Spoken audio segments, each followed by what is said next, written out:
أهلا بكم مشاهدينا. اليوم نتعرف معا على واحدة من أفضل أنواع الماعز إنتاجا للحليب في العالم، ماعز موريسيا غرناطة.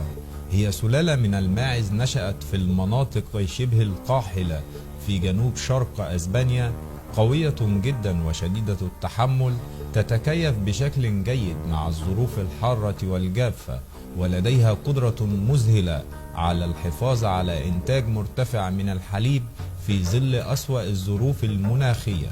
يمكن أن ترعى في التضاريس المعاكسة وتتغذى على المنتجات الزراعية بمؤشر تحويل جيد للغاية.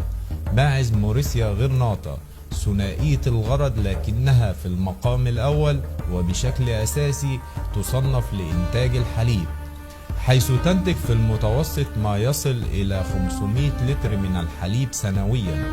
ويعتبر حليب هذه الماعز أفضل من معظم سلالات الماعز الأخرى، حيث يحتوي على 5.6% من الدهون و3.6% من البروتين. ماعز موريسيا بشكل أساسي لإنتاج الحليب الممتاز، لكنها معروفة أيضا بإنتاج اللحوم. يبلغ وزن الذكر البالغ من 50 إلى 60 كيلو جرام.